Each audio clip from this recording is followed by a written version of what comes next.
So good morning, my name is Mor Bakhoum. I spoke yesterday at the session dealing with regional competition agreements at the Global Forum on Competition organized by the OECD.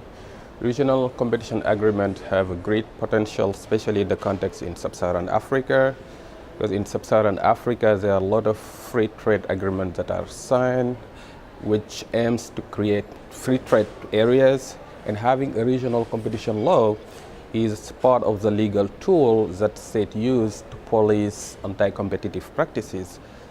Anti-competitive practices coming not only from the states themselves, but also private restaurant of competition, which could affect competition in the common market. So it's important in the framework of regional free trade areas to have a strong competition policy and a strong competition authority that enforce the competition law rules. But we have noticed also that those regional competition agreements are not always effective, and regional competition authorities face a number of challenges that undermine their work. One of the challenges is actually the lack of political wills from the states to give enough means and enough leeway to the competition authorities to do their job.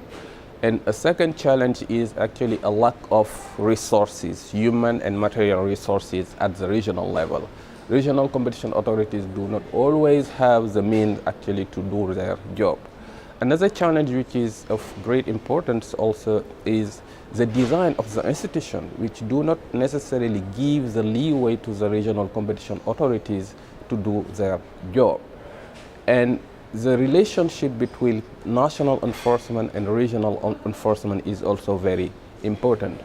So to make this regional competition agreement effective, so it's necessary to take a number of steps. The first being, when applying the law, to look at the close link which exists between free trade and competition rules. It's very, very important to keep that in mind. A second aspect is for the states actually to have the political will to give to the regional competition authorities from an institutional and practical point of view the tools to do its job, and also to restrain from having influencing a regional competition law. And of course, giving enough material and human resources to the regional competition authority in order to do its job is also very important.